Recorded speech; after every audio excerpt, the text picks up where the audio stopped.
Hello, everybody, and welcome to the Baka podcast.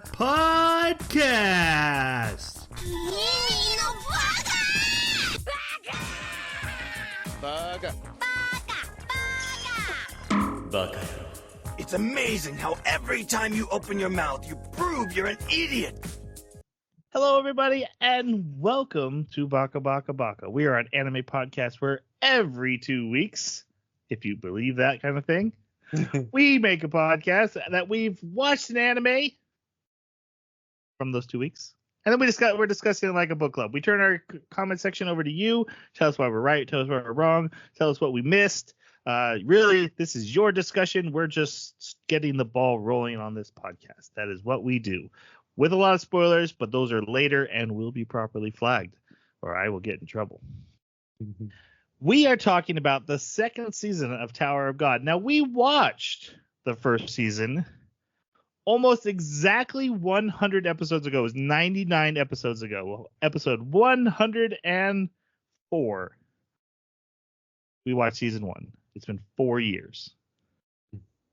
And now we're watching season 2 and talking about it. To do that, I need the help of my co-host. And first off, he's the chicken dinner to my PUBG. Oh, It's Jeremy with a random anime opinion. Oh, so we're not doing that thing from the chat? Did we have a thing? Do we have a wait? We have a thing? Do we have a thing? We were gonna do food hot takes this week for some reason. Yeah. When did we say that? Like 3 days ago. Jason and I said it. You didn't respond, so we took that as approval. I guess he can didn't do a hot respond. food take. Hot food tastes better than cold food. There you go. No. I'll have one in time. Okay. Okay, We're go ahead. we're doing Okay. with his hot food take. Here's That's Jim. right. I actually had time to think about this one. So the nutritional information on food is really just power scaling, a character sheet. You know, you've got calcium as defense, iron and other minerals are like strength, protein is your attack, right? Like carbohydrates, if they're from sugar, that's your hit points. If it's from saturated fats, that's your mana. It could spoil. The number of servings is your speed, right? I don't think anyone thought that's where you were gonna go or what we were asking for, but I absolutely adore it. I also hate it Way a little more bit, detail but than I I was adore it. As soon as I started thinking about it, I was like, I actually want to make a game about this. Like, this is cool. You could take any food and be like, here's the stats, here's the character it creates. Oh my god, a Food Wars game. Yeah. It Literally. writes itself. Yeah, it does. I think we were more looking for like I like pickles and peanut butter or something weird. Like Okay. All right. I like pickle sandwiches with mayo and Tabasco. Woohoo! He does. I remember. Yeah, you love the Tabasco too. You still all in on Tabasco? Never tried a different hot sauce? Everything better. Nope. There's so many. Like there's like a million hot sauces. You found yours at the age of what, 10? Oh, probably less. Infancy. Frank's is mine. There you go. I was suckling on the Tabasco bottle. It is disappointed in both of you in your hot sauces. But all right. We also have the floss to my Fortnite, Jason, with his hot food take. Tacos are sandwiches. Oh, because we were talking about food. in the Yeah. chat. Wow, it's just like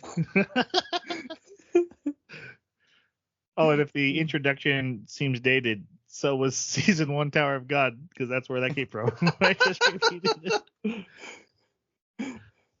All right, and then my name is Troy, and I guess I'll go with my hot food take from that chat that we had in private.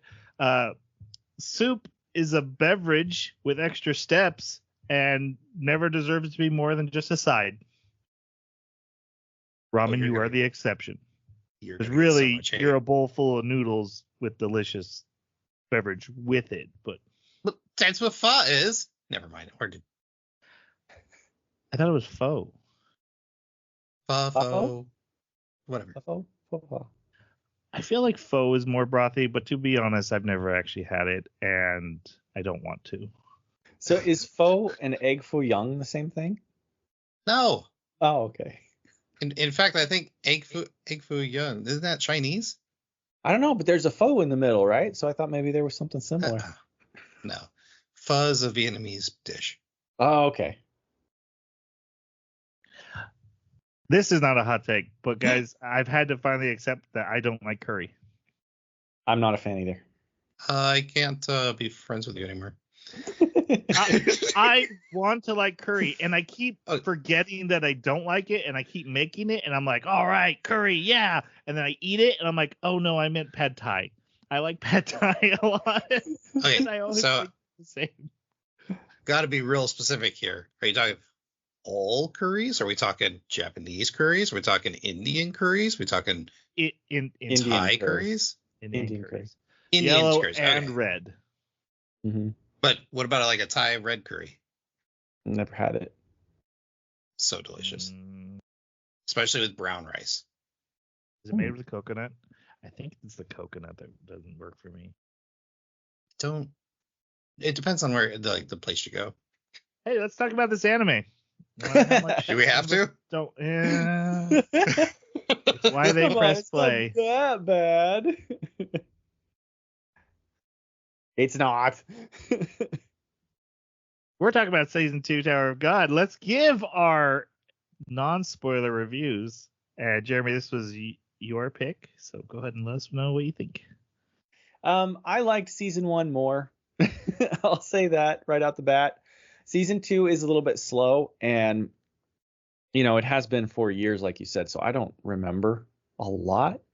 Like, it shows flashbacks of a certain character dying, not the main character, right? Like, not that one, but a certain character.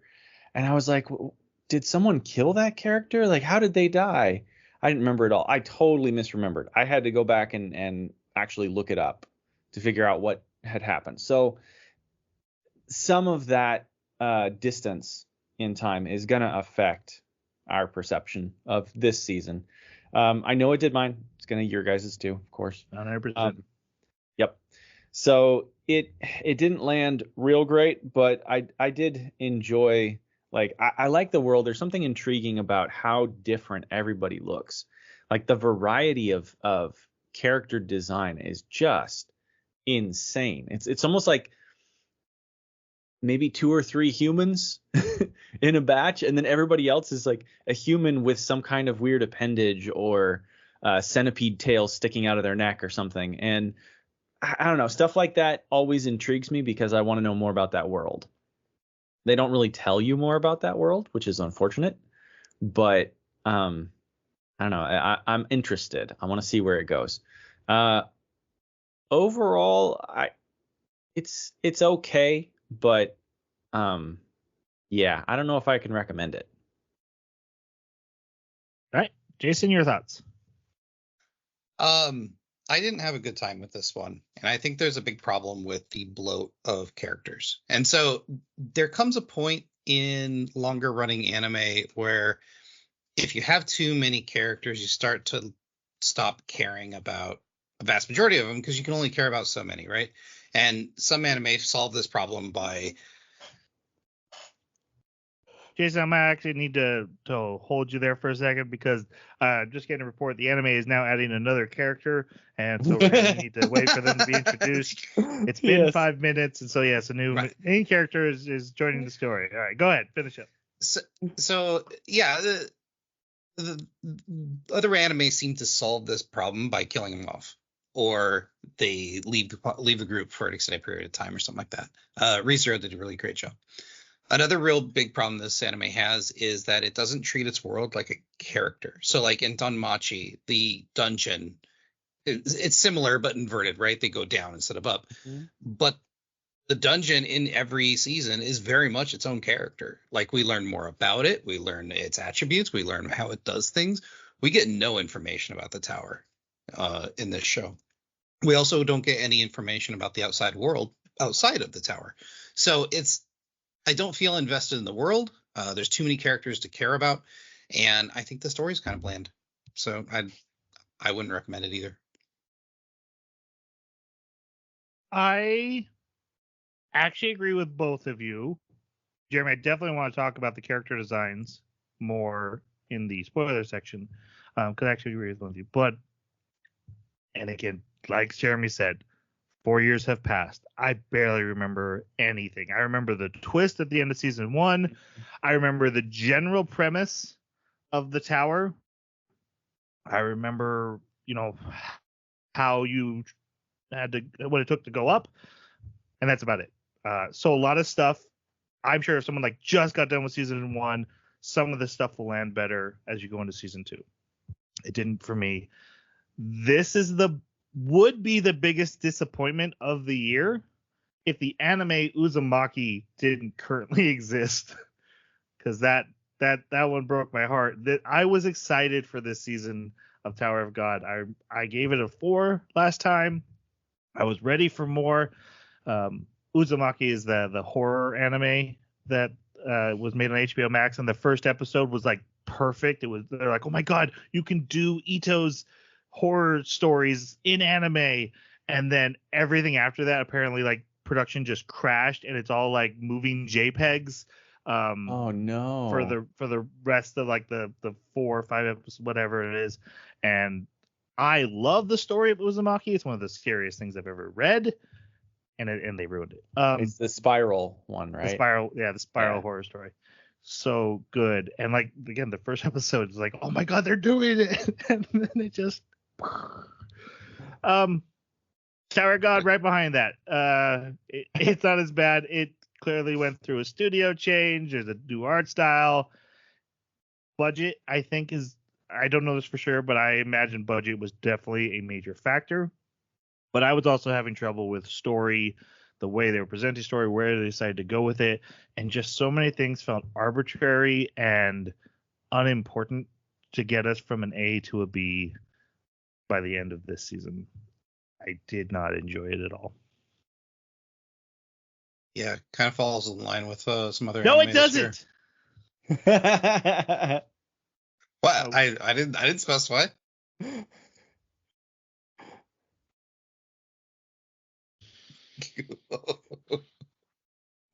I'm okay. Okay. We're moving on. Your guys' thoughts on the OP and the ED? OP was fantastic. I really enjoyed the art style. The music was great. The pace and the like introduction of the characters was the best part of the show. And that's okay. So that's one other criticism I have that I think I would put in the non-spoiler is, man, production value just plummeted, and the fight scenes are awful to watch. Like I think I would have more fun reading the manga. So, but anyways, ED was okay. I thought the OP and ED were good. Yeah, same boat. That paper cutout OP, that art style is really, really cool. And also just the first few notes of that OP, just they get me every single time. It's like da da da da. So good. The ED is a little bit weird. Like I like what they're doing with having the symbol of the dungeon or the tower or whatever, having that symbol appear over and over again, having it like play with the credits and have them almost like you're reading through the manga and it's got, the credits are being spoken to you in speech bubbles. I like it, but at the same time, I'm wondering if there's some deeper meaning to it, because it almost feels a little bit empty if there isn't a deeper meaning to it. So I'm a little torn on that one. I really like the OP. It definitely was a nice jam. That chorus when running up the stairs and that crescendo was really good. I did feel it was a little spoilery. It seems to heavily depict the actual events in the anime that are about to happen, not just like symbolism of it or anything like that. It was like, hey, here's a literal thing that's about to happen. Like, oh, okay, but it wasn't that bad. Here's two people's fists meeting. Oh, yeah. I guess they're gonna like. Oh, I can't wait to talk about that character. Yeah. Yeah. Then the ED, I thought was good, not great. I was usually just happy that I reached the ending of an episode. It was time. I was a little bit further along. So, yeah. I'm going to try not to be all negative. But, to be honest, Tower of God Season 2 phoned it in. I don't see why I can't. All right. Before we go to spoiler section, the next anime is going to be The Elusive Samurai. This is my pick. I don't know too much about it other than it showed up with some beautiful animation scenes on social media a few times while it was airing. It looks really cool. It's apparently about like a young boy who just loves playing hide and seek. And then after his family is killed, he becomes a warrior who uses his hide and seek and escapism skills to become like this super deadly warrior. And kind of instead of attacking, he's more of a runner away, but that makes him better at the job. Like I said, it's more for the animation scenes that I picked this. Plus, I need to watch something good, guys. No, Nier Automata was goodish. Yeah, Nier was Yeah. great. I'm just glad we didn't have to watch another isekai. No, I didn't have any isekais. But if you mean Suicide Squad, that was fun to watch. Yeah, it was. Thank you for bringing Yeah, that up was it, though? again. It was. We have an entire podcast episode talking about it. There's no need to go into it again. Guy who doesn't let stuff go. What are you talking about? Kiss Sniper is the worst. Okay. Spoiler section for Tower of God Season 2. What we remember of Season 1, and I think that's it. I don't think anyone's read ahead or anything. So yeah, spoilers from here on out. I'm also going to assume in this recap that you know Season 1 and the story of it. If not, go see what we said 4 years ago. I'm rocking a great mustache in that episode and a pink Hawaiian shirt, and I almost went and put it back on. Spoiler section. Officially going. We are back in the tower.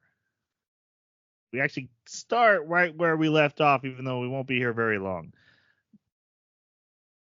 Bomb. Bam. No. Bomb. Bam. Bomb. It's bomb. No way. That's how they pronounce it in the English, at least. Dub. Oh, the in the 25th bomb. sub. And all the Maybe I'm all always just reading it Bam, but I don't remember hearing bomb. Huh. In the sub. Yeah, and all But who knows? all the videos that I've watched, like the people that are talking about it, they pronounce it bomb, but because in kanji the A would not be pronounced a ah, it would be a. I will say, as someone who we go through a lot of Japanese names, I'm struggling with Korean names. This is like the third time I've watched it. We watched an anime from Korea. Korean names are a little bit harder for me to. This is to a lock Korean in. anime. Yeah, yeah. Oh, okay. So I could be way off base, but that's how they pronounce it in English dubs. All right. He is on the bottom of the tower after an attempted murder by his best friend girlfriend, Rachel, who had been faking being in a wheelchair, and she'd gone into the tower. He had gone in after her. She's brought into the tower. That's what makes her a regular, right? Yeah. If you're invited in, then you're a regular. If you're not. If you push in on your own incentive, you're a bomb. He's actually the 25th bomb, because that's what another word for irregulars. He's the 25th one to come in. I didn't know bomb was another word for irregular. I don't know if that is. I just know he's the 25th bomb. That's his actual name. Yeah. I always wondered what it meant, like why he was the 25th. It doesn't matter. Anyway. Well, it probably does. It just hasn't been revealed yet. Or maybe it has and we missed it. Yeah. It's in the manga. I guess I should clarify. It doesn't matter to me. Okay. He is upset, and he is this red-haired woman with one eye who I think was in season 1, is like, hey, you can climb the tower. I'm going to help you, and that'll get you the answers you want. That sets up his journey. He wants to catch up with Rachel and be like, girl, why you crazy? I don't even know if he wants to catch Rachel anymore. In the few times that we do hear why he's climbing the tower, that's not what he says now. He just says he wants to climb to the top of the tower and get some answers. Sounds like he's trying to go right past her. I think he's trying to get answers from her. That's what my interpretation of that was. And let's talk about Bob holding his friends hostage. Well, not holding them, but like threatening, watching them. Your guys' thoughts on Bob, whose name will change to Julienne French Fries? Yeah. He has so much potential to be a really interesting character, and I couldn't care less about him. Like they took him from in season 1 where he's this vibrant character who's kind of the very tropey anime protagonist where he cares about everyone, and that makes him in decent situations where he's got to choose to, like, you know, save one person on the other, or maybe he's got to make hard decisions that are against his values. And then he goes total edgelord emo in this one, and he's like, I'm going to murder everyone around me because I don't need anyone's help. And we get some decent backstory to why there was that big flip and change, which I think justifies it, but it makes him boring. And, like, I just didn't care about his progression until like episode 11. And from 11 to 13, I was starting to like get a little invested in why he was climbing and why he was there, and like, but man, it was a long slog. See, I guess I took it a little bit differently because I was seeing it as they're showing us this part of the story through the eyes of all these new characters, and he's a mystery to them, and so he needs to be a mystery to us. I didn't see it so much as an edgelord as somebody who was very jaded and very broken and cornered, had no choice in what he was doing, didn't want to be doing it, and sometimes was more threatening than he was actually executing on his threats. I didn't really see him kill. I can't remember if he even killed once. I'm pretty sure but he threatened it a lot. Like he definitely did that. So I was curious is how I wound up being throughout the whole thing, because I was like, okay, why did this character change this much? I mean, obviously, like you said, when we did get glimpses of his backstory, and even just from what we know from from season 1, you know, it kind of makes sense. But yeah, it made me curious. I agree with you.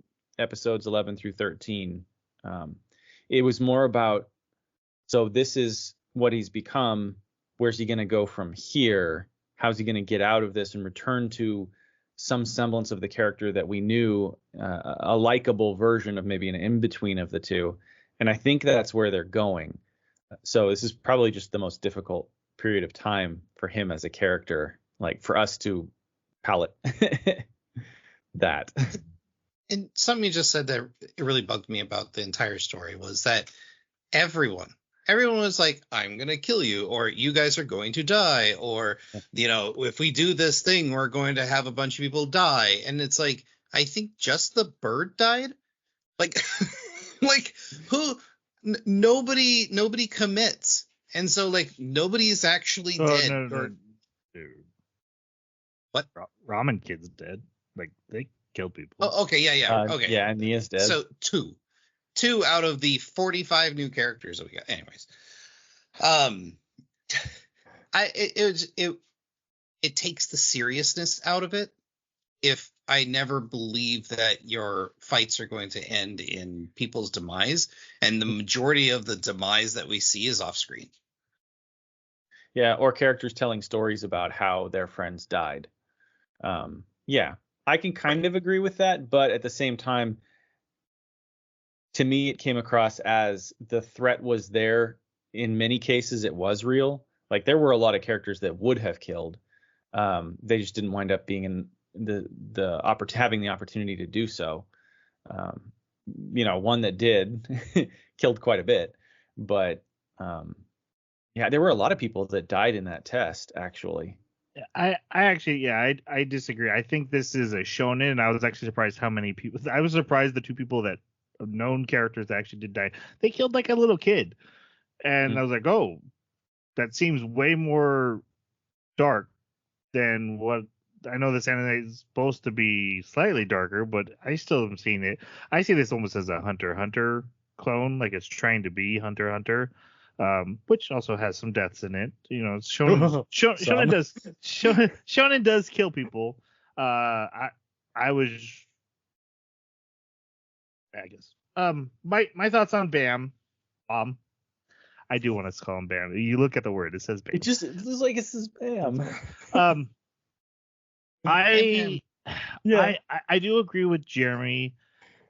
I don't think there's anything wrong with him, but like Jeremy said, he's now the enigma that we're seeing through other characters' eyes, which means those other characters, it all depends on them how you interpret him, and I think they do a terrible job with those other characters. I don't think there's anything wrong with Bomb. Everything he's going through, I think, makes sense. Like, okay, he's become this mysterious figure after a huge time skip. He is now the MacGuffin, what we're looking for the story. But then you need the other characters to make that interesting, and they drop the ball really hard. I don't have much nice to say about the new cast. Bomb I find boring because the other characters are making him boring. But I wasn't like, oh, he shouldn't be doing this or he's not acting correctly. I thought everything made sense that was happening, but he's on top of a pillar of things that are falling down. I think what I did like in later episodes is that, his personal walls started to erode for the characters around him. And then when he started going against his own stated principles to then go, and save his friends or to I found that compelling, that he was willing to bend some of the stuff that the pressure that he's got to, do some of the things he does. But man, to sit through 10 episodes to get there was just rough. Before we go on and hit the time skip, I do want to talk about the tower, the character designs, all of the general stuff of this world. So where do we want to start there? Tower itself? Jason, sure. You had some stuff on the tower? Yeah, so apparently I said this last time 4 years ago and I don't remember saying it. But apparently the tower itself is like the size of the US. So like the planet or world we're on is vastly different than like a Earth. So we're obviously not on Earth. Also, the floors themselves may not actually be stacked on top of each other, but they may be dimensional jumps. We don't know how the mechanics, we really don't know how the mechanics work between floors. Also, they talk about floor guardians. So the very beginning,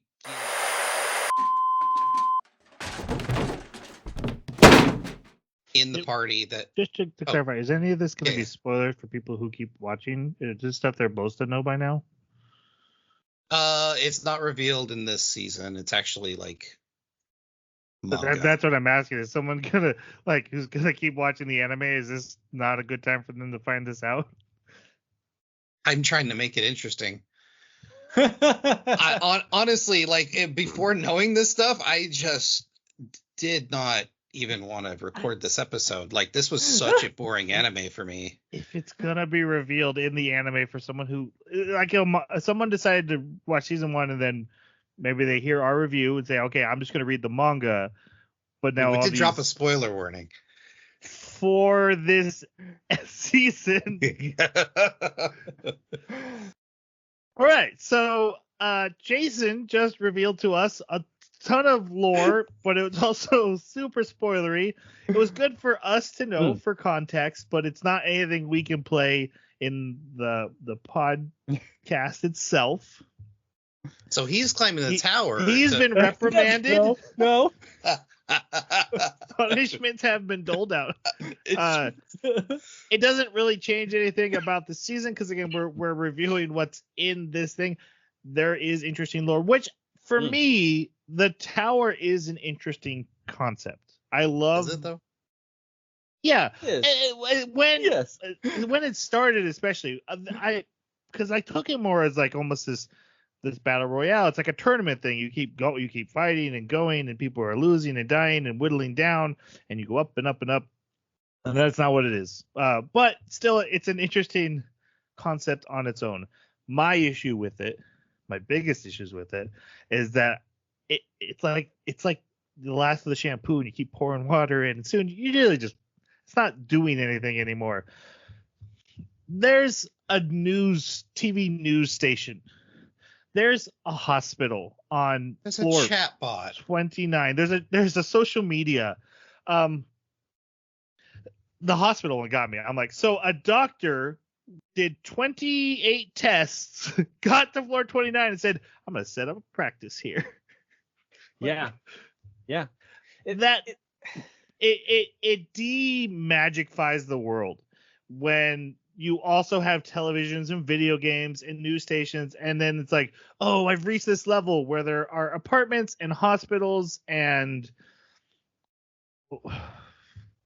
and so you got to remember this, because the tower is the size of the U.S., every floor is another U.S. I understand right? that there's it's a whole society, but then my question is, how many people are powerful in this tower? Like, how many people are in this tower, for one? Because there's a scene where there's a cafe. It's full of regular patrons. But they can't have babies. They're also not breeding. Most people cannot breed. They'd say that Where in are these this people anime. coming from? Yeah. But they're new ones. I'm just saying, when you're like, here's a fantastical, magical world, and we have TV, and we have a hospital, because I need those things to be in the anime, or my story starts falling apart. It takes away the fun, the imagination. Like, oh, so it's just like regular, and then I can go up to more regular. Yeah. When they pulled out smartphones, I was so disappointed, because it's like, what are the lanterns for then? And in this season, everything becomes arbitrary. What floor are we on? One floor away from where the plot's about to happen. How long did it take us? 1 month before the plot's gonna happen. We don't get to watch. The test becomes so unimportant. We don't watch the final test of this season. That's true. It happens off screen because it's more important to focus on a character being like, oh, my team sucks, rather than what this test is. It's arbitrary now. They spend 2 years climbing floors. We skip all of it. And in season 1, it was like, oh my God, are we going to get to floor 2? Made in Abyss does it perfectly. Like, every level is insanely crazy that you went one level. This is like, we did like 9 floors in 2 years, and don't worry about it. Nothing important happened. We're not even going to show test anymore. Now it's all about this workshop battle 1 floor away where the story's going to happen. Well, it diluted it so badly for me. You're not wrong. But I am wondering, what was the theme of the first season and what is the theme of this season? Because you're absolutely right. They chose to focus on something very different with this season. The first season was all about action, typical shonen, climb the tower, do the tests. Well, and the making and breaking of the team, and like, can we trust this person? And the big betrayal, like that was the big thing. And we have that a little bit here. But what is it this time? I don't know. Because it's not that. It's focused more on character interplay. It's almost got a slice of life feel in how the new cast. Yeah, I could see that. Yep. And reuniting the will they, won't they reunite with Bam and Kun and other characters. It seems more focused on the characters than it is focused on the events.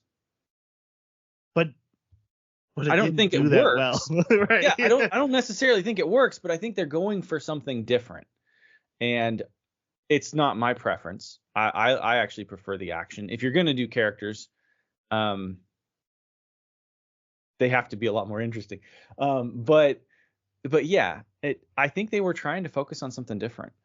And just to continue with that thought, and I know we haven't gotten to Wangnan yet, but like, you've got all these fantastical characters with all these cool, interesting powers.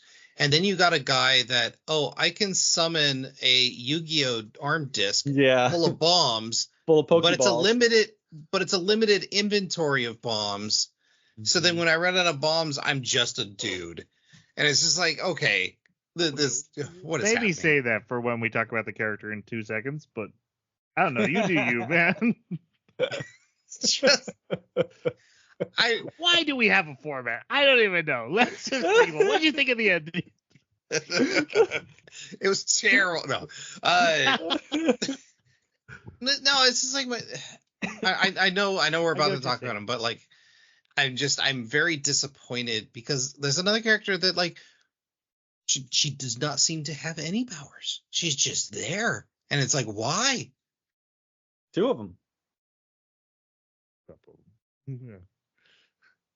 I did want to talk about character designs. Jeremy, you brought that up, and I actually agreed with you. I think the character designs are awesome, even though there doesn't seem to be any logic or rhyme or reason to it. It's just like, hey, here's a new cool character. Not, hey, it's a subspecies of this guy. You can tell they have similar features. It's just, this guy's got horns on the back of his neck. Cool. Yeah. Well, and that's another I hated that. Yeah, I didn't think that the horns were necessarily cool because it's like, what's the point? It's such a tiny change. They almost seem vestigial, whereas other people are just moles or chickens, or a naga, a snake man, right? You have these very stark contrasts. You mentioned earlier that nobody's having children. I don't think that's necessarily true because we have, like, Prince is the son of the lender, right? They said you have to get special permission to have a child in the tower. Oh, you have to get a CO1 form. Deep cut. It's also really weird that sometimes the children take on the parents' characteristics and sometimes they don't. Like, Prince does not have giant spider legs coming out of his back, even though his father does. But then the green lizard girl from the first one, her mom, I think, was a green lizard lady. So I don't even know. I was wondering if the changes are mutations caused by the tower or if they exist in the outside world as well. I don't know, but I'm very curious about this world. Jason probably knows. No, because there's no information about the outside world. Even in the wiki? Not that I was able to find. That, and that he wouldn't say here if it was.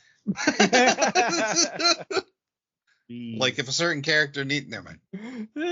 Please be careful with the spoilers. You can learn anything you guys want after we get done recording.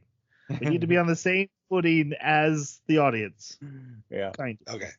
All right. I had something about the people. About the people. No, I don't. Let's go. We skip ahead 6 years. Time skip. Again, that was something I was excited for. I actually knew that was coming. I was excited for it. We start with a new main character. His name is Wangnan. No, Wangnan. Wangnan. I always thought of him as Wingman.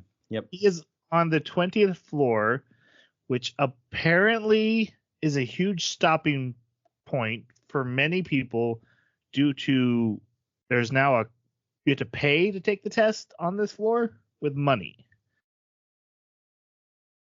Is it every floor or just this floor you have to pay money?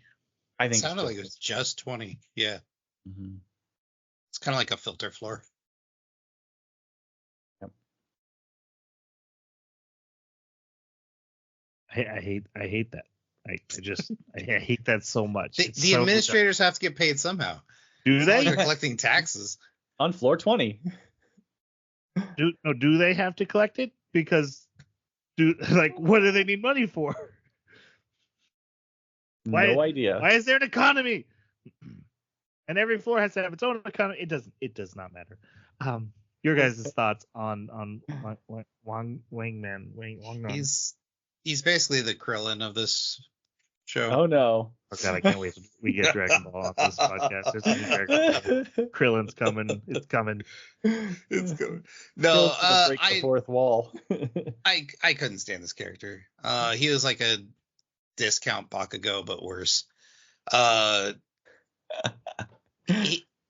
He was the I want to be the mad guy, but he never followed through with anything. He's a coward, and he's always out of bombs. Oh, like whenever he needs them, he's always out of bombs, and it's just he's a regular dude. And I'm just like, I couldn't stand this character so much. He's just whiny at every turn. Every time some sort of situation comes up, he has to give unnecessary friction for no reason. And then he always goes back on what he was saying. Okay, you can join the team, or okay, we're going to do this thing. It's like, okay, whatever. I don't care. I've been giving you a harder time this episode, more so than usual, and I shouldn't. But please tell me that you don't just see a spiky tooth and think, oh, it's a Bakugo character. No. That's okay. But he's got explosions, and he's like, he wants to be the mad character, but like Bakugo just did it so much better. Yeah, I can see some similarities. I didn't see him as the mad character. I saw him as the inspiring everybody else with his determination character. Like they really pushed that when they first introduced him, and then had him go up and be like, I'm going to introduce myself and be super humble and ask you to bring me with you. And then everybody else was like, oh, inspired, going to do the same thing. And so I thought that was just going to be his role, is he's there to improve everyone else. Like he's the catalyst that doesn't necessarily have any value to himself, but by being there, he's a force multiplier. He was kind of boring, but he was also the I don't know, they even had like after the first episode when they have the little cartoon thing at the end, he says, oh, I guess I'm the protagonist, right? Or am I the protagonist? And so I kind of saw him as the main lens through which we were supposed to view everything. And maybe that's why he was so normal. I also think the bombs are kind of a weird decision, but I didn't realize that they didn't recharge on their own. I thought that he just gained more. I didn't know he had to buy them. So yeah, he's not my favorite character, but I didn't have as big of a problem with him as Jason. Just so cringe. I thought, okay, so this is a great gear switch, because we had Bomb, who started as a nobody and then turns out into the overpowered character, which is what he still is. That you now bring in the plucky underdog, the guy who gets by on determination and grit and finds a way to win anyway. I love characters like that. They don't commit to it at all. They don't. Even the I plug up the rest of my team. He's just out there doing stuff. He's the de facto leader. He has a little bit of an arc that's done in about 4 episodes, and then he doesn't matter anymore. They literally are like, we can't let you be the main protagonist. This was actually about Bomb the whole time. We were just pretending. But we don't know what to do with you and the rest of the cast at this point. So you're coming along and you'll serve. You guys are just gonna hang out. yeah. They just hang out. They do something for that first test. They go through their character arcs, and then everyone's just there for the rest of the story. Instead of Bomb should just be there as a mystery, an enigma that's coming along. He saves the day with his power, but sometimes he's not available. They have to figure out how to do it themselves. that would be really interesting. And we should really care about this team. And we don't, because we know that the goal is to get Bomb back with the original cast. Like these guys are, they're treated as a backup, and it's insane. They needed to be the focus. I was excited about this change of focus, and Wangnan is the perfect thing. I cannot imagine being upset he runs out of bombs. That just is so weird to me. Like, that is not a character flaw. He has. How dare you not have unlimited grenades? That's not my problem. My problem is that we've got a girl who spits fire from every direction. We've got a guy who can do wave controllers. We've got a guy that summons a sword from nowhere and he can shoot blasts from it. We've got a guy that's got a demon inside him. Like, and then we've got dude over here that's got 3 grenades. What? Yeah, but on floor 29 like we have random doctor. So he had to get up somehow. I think there's a difference between, hey, I'm going to give up life of climbing the tower and start an actual life and a career, and just. But that guy had to get past 20. That doctor. And I'm sure he's got some great abilities. You know, maybe he can spew fire from his hand. Who knows? He's just a good doctor. Maybe he doctored his way through the test. Yeah, that's probably what he did. He was throwing scalpels. I think I actually agree with you. The fact that, like, this whole thing is presented of, like, you have to be stronger and stronger and have powers to keep going and going. And yet we keep just seeing, hey, I'm just like a random person who got onto like 27. I just hang out here and I run this market now. And it's like, wait, aren't you a powerful warrior who got up 27 floors? And we saw like floor 1 to 2 was hard. Like, it was a battle. There was a giant lizard man with a spear that had to, fight his way up here.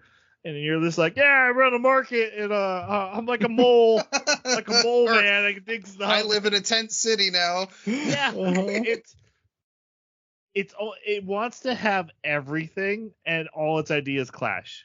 Maybe it's a good segue for Misang and Goseng. Yeah. Wang Nan goes to the test, and he meets a bunch of characters there, including Bomb, including Misang and Goseng. Well, they're not the first ones to show up, but like you said, this is where the segue leads us. Yeah, because these guys are worthless. Like, if you got problems with Wang Nan because of how he has no abilities whatsoever, like he shouldn't be on this floor. How the heck did Misang and Goseng get up here? I don't get that at all. Yeah. So a little girl just being a little girl, she hasn't shown any signs of Goseng any powers. Computer stuff, though, right? Yeah, she's a lantern. They showed her in the chair once. She's a lantern bearer. She's a hacker. She's a technologist. She has a place on a team as back-end support. The girl is just, they are babysitting her the entire 13 episodes. Like, I kept waiting. Like, okay, no, but like she's gonna have like a Kamehameha out of her mouth or something. Like, no one saw he's coming. I was thinking it was gonna be like an Anya moment where she's just like, actually I've been reading all your thoughts, or I'm actually like hyper telekinetic, like something. And no, she's just a whiny girl that cries at the drop of a hat, and it's just like, why are you here? Because of the team structure, she could have been carried up. Like, that's Rachel's whole plan, right? I'm so weak, a team has to carry me for me. I mean, that is a strategy to go up the tower. We know one character who's using it. But if she turns evil, that would be amazing. I'd be so invested again. But then the question becomes, like, where is the team that carried her up here? Because if they cared enough to carry her up here, why are they not still with her? Right. Well, yeah, she entered floor 20 by herself. Mm-hmm. Like, even Goseng didn't even know that she was going to be there. She's like, oh, you're taking this test too? Right. So where's your team to get her hired? I can totally see Goseng being here, but like, yeah. She could be like Dawn's team that could have all gotten wiped out, and she somehow survived, and like they failed the 20 test, and so that's possible. But I actually agree. Like, her being there makes the whole thing feel so stupid. Well, it feels like they're trying to create a family. That's all. That's the reason she's there. She's there because of Ackraptor and his history, and so that they have. Yeah, and I'm gonna call him Ackraptor. I don't even care what it is. I'm gonna call him a craptor. A Craptor. That's great. You do you. Yeah, and so she's there. She's there to flesh out the roster. That's it, and not even in a sort of like complete the team way. It's more of a complete the family way, and I don't like it. I actually She found her becomes to be the younger most sister to frustrating. Prince. Yes, yeah, she's the little sister that is basically helping him become a better person through association, and I didn't even care about that entire storyline. It was boring and annoying, and I was frustrated that he didn't wind up getting left behind. I did not actually think Gosang earned her spot on that floor until like we don't see her do anything until more than halfway through the season. The one with the key, right? The test with the key, and she's flying up in the cube, and she zaps the 4 guys. Yeah, that's the first time that I actually saw her do something useful.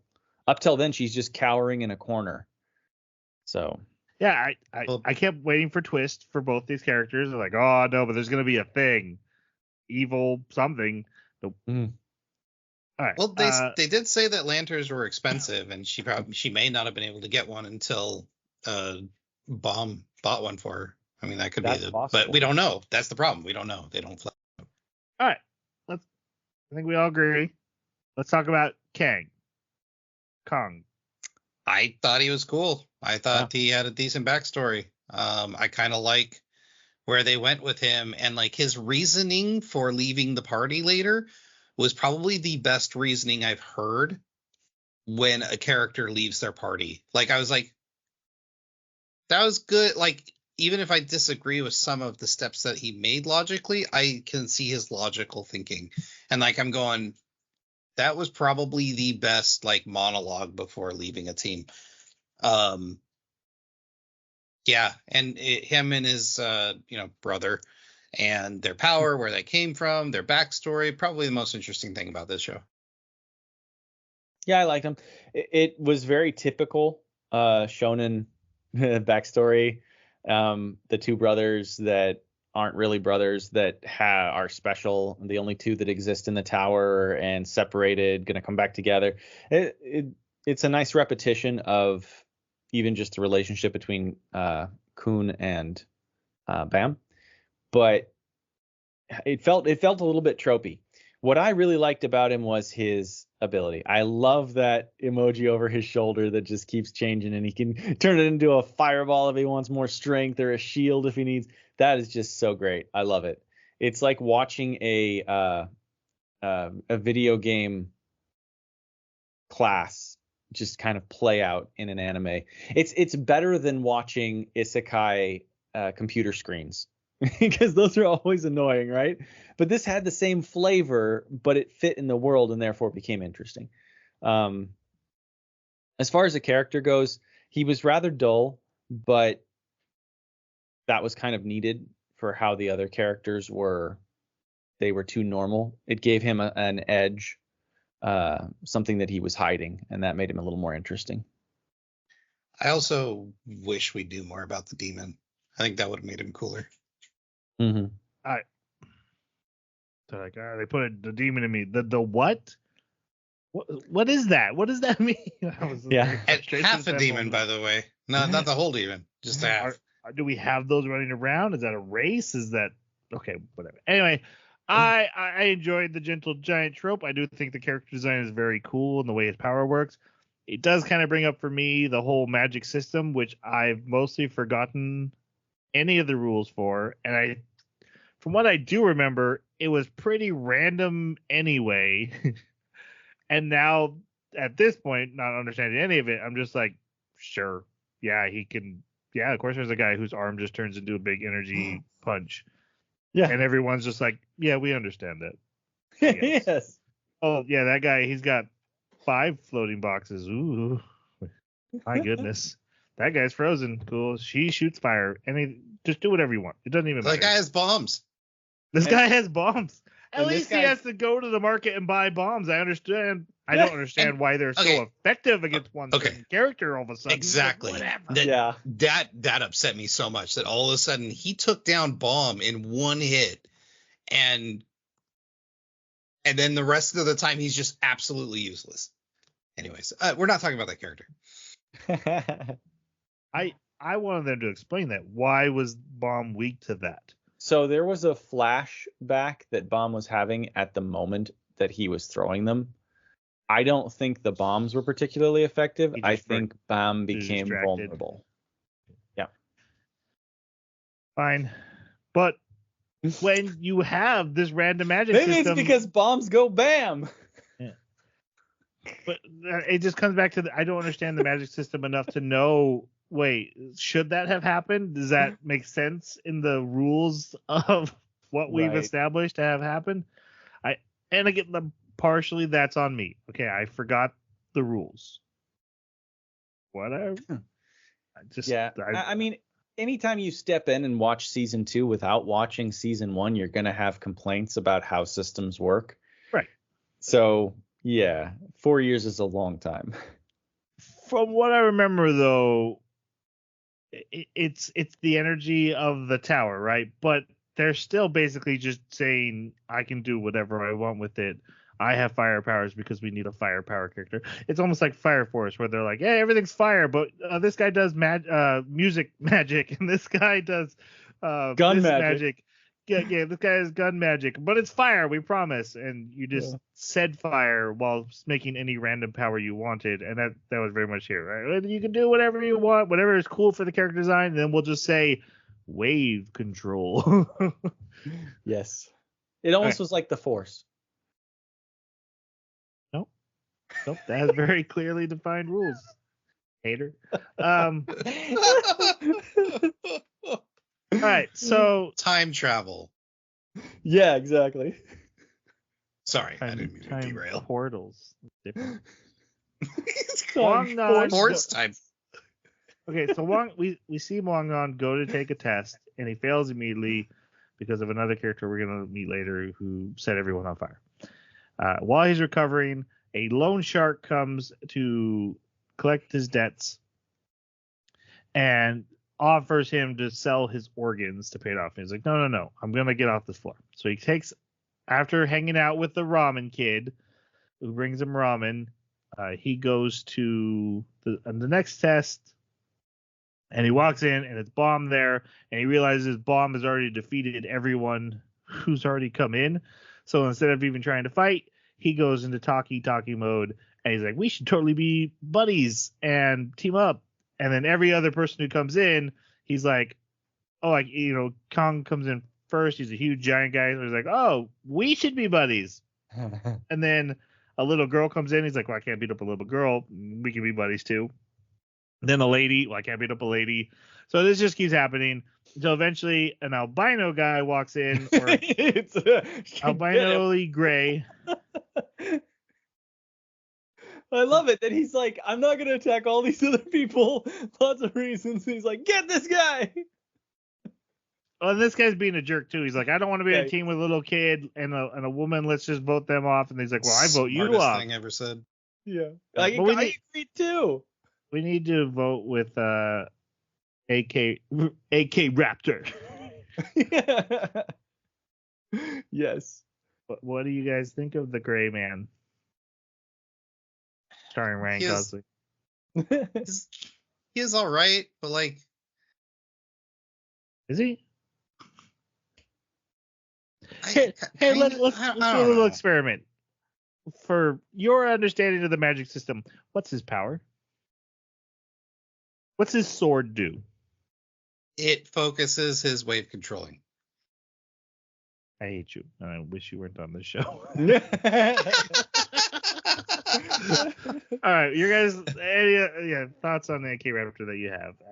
I just he's gray, and he was gray as bland and gray. I just want to know if AK Raptor is friends with Rock Lobster. Anyways, he's supposed to be the dad figure, redeeming dad figure but like we don't get enough time with him and or backstory to get attached to him. So he just gets these random scenes, and I'm just like, I don't care. I just didn't care. I want you to know I appreciate the B-52 reference. I'm probably the only person in the whole world who does. Rock lobster. But it wasn't a rock. Okay, go ahead, Jeremy. Yeah, I didn't have a problem with him. I actually thought he was kind of endearing. Seeing him change from, I just need to get to the next floor to I want to protect this little kid, and it reminds me of my daughter, and then seeing his flashback to how his daughter was taken away from him, it was at least something. There was more meat on those bones than Wagner, and so for that I kind of liked him. But you're right, there were a lot of characters, and he didn't get the time that he should have to be able to actually explore his backstory, his motivation, why he's there. When I picked this, I didn't realize that it was split up into 2 cores. So obviously they're going to go through and probably flesh out the rest of these characters during the other episodes. But I'm going to be honest. I'm getting Bleach flashbacks because and what I mean by that is that Bleach has this huge cast of characters. They'd be in the middle of important story beats, and then they would spend an episode on, like, they would be like the 2 characters about to clash, and then it would flash to white. It's like, okay, we're going to do an entire episode on this character's backstory. And then the next episode, it's like they fight for a bit, and then it flashes to white again. And it's this character's backstory. And I'm going, I just want to get to the story, please. Yeah, I was actually I was having ChatGPT give me a rundown of like what episodes can be skipped. It was like 50% of Bleach can be skipped. Well, so crazy. That's filler. That's different than what Jason's talking about. And honestly, Jason, I would have preferred that to what we got. He comes in, he's like, I'm the jerk of the group. 1 episode later, I've moved on from that, and I'm the daddy of the group. And then he's just that for the rest of the time. And his character development is over in a single episode. Wang Non's is like 1 episode longer. I think he's not done. Good. They gave us hints of like what his backstory was. They keep pointing at it. They're gonna bring it back up and finish it. Real quick, didn't Kang have something for Gosang? Yeah. For Gosang in the first episode? Yeah. That's never brought up again. Oh no, it's only brought up in the OP over and over again. No, it's brought up. It's brought up where Gosang is sitting up waiting for him when he leaves. It was reciprocated. Like they clearly over those 1.5 years, 2 years, established. But what else? All right, like what? Never mind. There wasn't time. We needed to hear Wang Nun leave around, be upset. Orange Julius, which is Bomb's new name, starts running around attacking. he's like, I'm just gonna beat all you guys and leave. So they at first he's talking Ackraptor, and then everyone kind of gets involved, and it becomes basically a game of stay away from Bomb until the timer runs out, which because of Wang Nam throwing one of his grenades, he's able to do. And then they get to see Bomb's power where he heals and summons a skeleton thing. Doesn't matter. Yeah. They win, and they all get to go in the elevator, but they let Bomb go first. They go up to the next floor, and another group, another team arrives on this floor with them. And here we get the 2 characters that are going to be important are Prince, who is associated with the Loan Shark. He's the Loan Shark's boss's son. And the Loan Shark is paying money to get his son up the floors. Now, is the dad already up? Or is the dad like, no, I'm good on 20, kid. You go for it. Pretty sure the dad's fine on 20. He's got a business there. Yeah. No reason to go up. And you're allowed to go back down, right? Once you pass a level, you can go up and down as much as you want. So, like, he could go see his dad. Okay. You never see anyone actually go back. The only reason I caught that on was when they were like, he's like, are you guys allowed to go to 29? Yeah. And they're like, yeah, we are. Yep. Just the fact that Kun came down. So, Prince, thoughts? I couldn't stand this All character. one of them. Yeah, I hate Right? the guy. Yeah, he comes in super sleazeball, and then we're just supposed to and everyone just accepts him into the group, and all of a sudden he's the bratty brother. Mm-hmm. It was a on a complete dime. switch. Yep. Yeah, Lord Devil hated- Sama. hated Yeah. this character.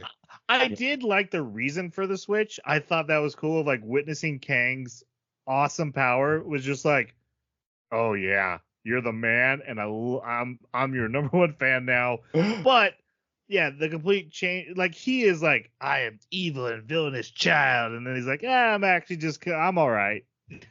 I got money. Yeah. You got. I should Yeah, tag please along. like me. Yeah. I'll buy you stuff. Yep. The other one is Yiwa. She's one of the daughters of one of the families. She has fire powers. She can't control them very well. She's got a thing for bomb, and she's doing the tsundere thing. Yeah. She had a huge waste of potential. Tracts of land. Yeah. I didn't say she had two huge potentials. I said she has as far as the character, like I like her character flaw that she can't really control her power, and she's part of this like famous family of really powerful characters or like people. I liked that about her. I like that she was standoffish and was like Bomb's bad because he's part of Fug. I liked that she she had a problem accepting roles within the group, but then certain events turned her to try her best. Again, there's so many characters. We get like 5 minutes of her, and then it's like, okay, it's time to move on to something else. And it's like, okay, we'll come back to her. Oh, she knows how she's trying to cook now, and then we're moving on to something else. And it's like, man, if there was like 4 less characters, she would be a really cool one to follow, especially her progress with her powers. I thought that would have been neat, and yeah, so disappointed. Yeah.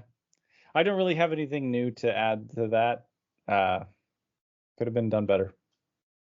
As she was in the story, I kept thinking, wasn't there like important female characters from the last season? Where did they go? And then like near the end, you see them sitting on a couch watching news.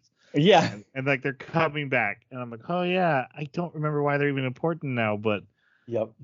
yeah, Yiwa's best moment she's the best part of the OP for me too, because she's singing along with the song, and I love it. I love that she's something about it, the fact that she's moving her lips to the song.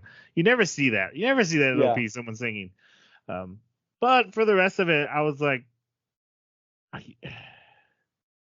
yeah, they don't do anything interesting enough to make me care. Mm-hmm. It just doesn't work for me. The bad at cooking thing is funny because it goes with that she can't control heat, right? So she burns everything. Other than that, yeah, didn't work. All right. So on this test, they have to show their power scaling because Yes, I like this. It's boring. So lame. Like I saw this in Dragon Ball Z in the Boo saga. That's how old it is. Like, Yes. Come on. It's basically a punch machine. It's a magic ball that you're supposed to hit, and it'll test your power. Everyone touches it, and then it keeps like, oh, I'm the strongest. Oh, I'm actually slightly stronger than you. Oh, actually, I'm slightly stronger than you. Over and over again, until Bomb eventually hits it. And the top 7 are supposed to go on, and the test taker. No, that's not what he said. He said only 8 of you will progress. So he's okay. So he gets to choose. All right. The twist is, actually, number 1 chooses the 7 teammates he wants to go with him. And Bomb says, I don't want to. Well, okay. First, Wang Nam comes up and is like, "Hi, I'm Wang Nam. Please take me with you. I beg of you. I'm awesome. I'll be super helpful. I'll be your slave. And then everyone else, basically, a couple characters follow along, willing to kneel and bow down if it gives them a chance to go up. Bomb chooses nobody. He's like, nope, I don't want a team. I just want to be by myself, and I don't want anybody. The test proctor, whose name is Love, he's like, no, you got to choose somebody. Also, people have realized that Bomb is part of Fug. Fug is a group that wants to kill God, the god of the tower. They blow things up. Yeah. There we're behind Rachel's betrayal last season, right? Gets revealed later, yeah. I thought it was revealed last season that she worked for Fug. I don't think we knew what it meant. That blonde guy was Fug, and he was in last season. Yeah, but I don't know that we knew what it meant. I don't remember, to be sure. I feel like it had come up. But anyway, only because that blonde guy, I remember being like showing up a couple times, but maybe we didn't know he was Fug. It doesn't matter. Now Bomb is Fug. He's part of the bad guys, except for if you think of the god as not good, then they'd be the good guys. So right. But they do their stuff through bad means. They kill and are willing to sacrifice, and very mafious also. Yeah.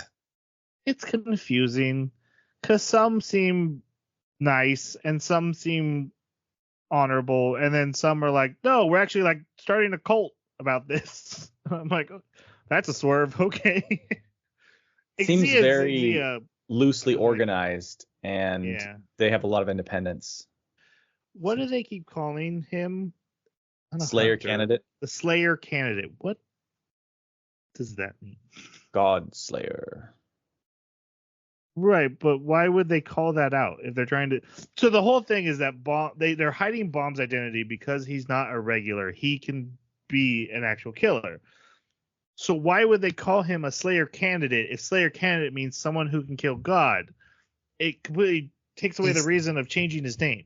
They don't want God to know someone who can kill him is coming. He's technically in training, or he's being judged. That's why he's a candidate. Did not answer my question. Why would you publicly announce that you have someone who can kill God if the whole point is to secretly get someone who can kill God up the tower? I think they've always had Slayer candidates, even if they were regulars and couldn't actually carry it out. So God probably thinks this is not a real threat. It's just more of Fug being noisy. If God's even paying attention. Right. But do you see how that's stupid? Yes. Okay, that's all I need. It's not great. Yes. It's not. I felt like I was taking crazy pills for a moment. You guys are with me. We can keep going. Yes. All right. So Love is like, hey, Fug guy, I hate Fug. I hate you because you killed my parents. Everyone's parents got killed by somebody else. It happens to every character. Anyway, you killed my parents. So I don't like you. Do a game with Prepare to die. We'll have a game. If I win, you have to take teammates. If you win, you can go on your own. And then the test guy goes to his boss and he's like, I'm gonna kill this guy because he's Fug. And the boss is like, you can't kill him. Can't kill test takers. And he's like, well, I'm just gonna do something anyway. And then they all go to apartments and they hang out and they play cards. And we get some all the characters that we had met. They hated each other in that first group. Now they're all friends. They're like, we're a family. It's not been 12 hours. They're like, we're a family. It's the first night they met. But yeah, they're all on each other's team. They even protect the little girl from creepy lady. So okay, I think you're emphasizing their unity a little too much at this point.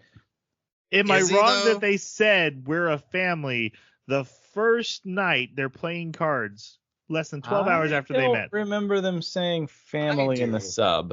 Ghost thing was like, we're like a family. That's what they said. Well, she might have. I thought Wagdown was like, we are. No. I thought he agreed, but I'll have to go look again, Yeah. but I don't remember Please them don't. saying it's that. not that important.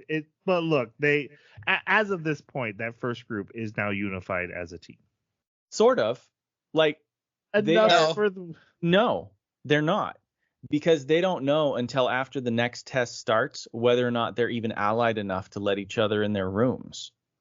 So they're not a team. They're not a family. They don't trust each other. The next test proves it. They have to earn that. Yeah, and I'm gonna go through it faster than going into that detail. You're right. There are characters who don't open the door even for those team members. But Ghosting's first thing is she runs to Wangnam's room and is like, "We're on a team. Yeah, that's true. Let's unite." Yeah, it's just not all of them. There are some like Ackraptor is not trusted yet. Raptor. But also Ackraptor. mostly is. Like they walk right up to him and work with him within Immediately. Yes. They don't have long conversations. There's no betrayals at any point. But you are right. Yeah. They are wary of each other a little bit. Yes. They did have a conversation about being a family, though. Yeah, I did love on floor 20, he immediately pulls a weapon on them and starts firing blasts at them. And like the next episode, they're playing cards. It's like, okay. But that's how it works. Remember what they said at the end of it is the test is finished. If any of you do any kind of attack to anybody else, you're immediately disqualified. No, So, I get that. But only... like the immediately we're friends now is like weird. Oh, yeah. I wonder if it's just because growing up or being in an environment like that for who knows how many years where they're just like, take a test and then you're stuck with the people you took the test with. So you've got to pass the time. What are you going to do? You know, and then next test. So I don't know. Yeah, I was in Bomb's boat in that respect. Just go disappear. I'm not interested in your body. Yeah. Okay. The game is a bit convoluted. It's basically an area control with the different rooms. One person has to defend, one person has to go. They have a way of claiming rooms. And as he was describing it, I was like, God, I'm so glad I'm not playing this because I don't want to. Too many rules. Hated this. I'd be like, was it red or blue? Exactly. He said to push a button. Oh no.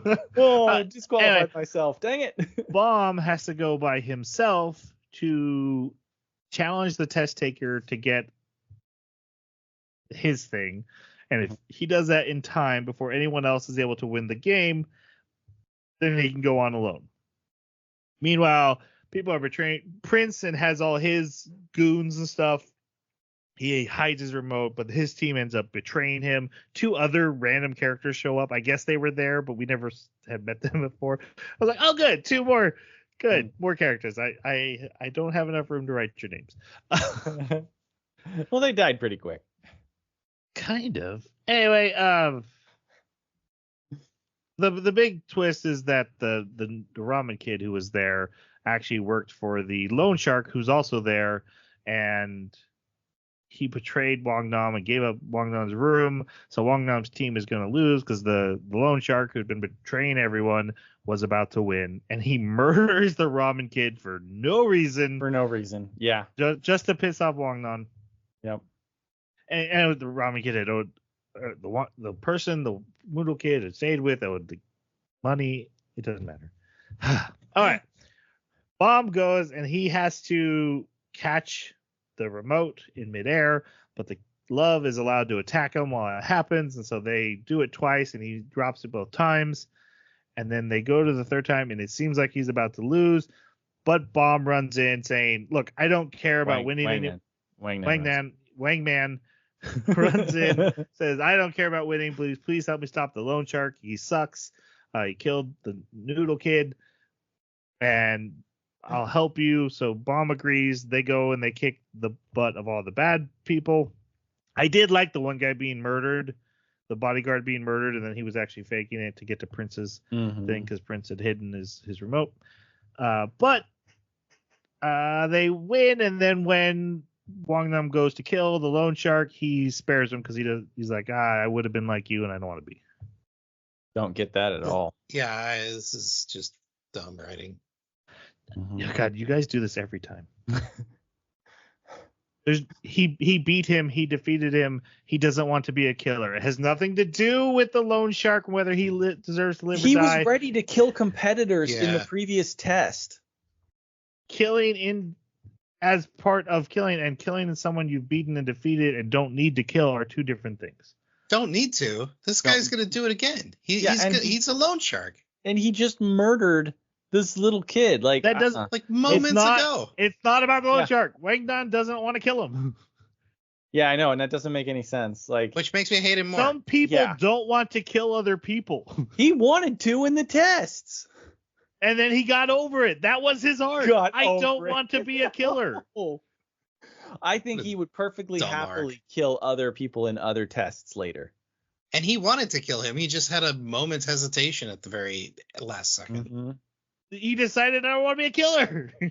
That was his arc. That was I really literally his hope thing he- of like, I don't. That's not justice. I have limits No, to how. it's not.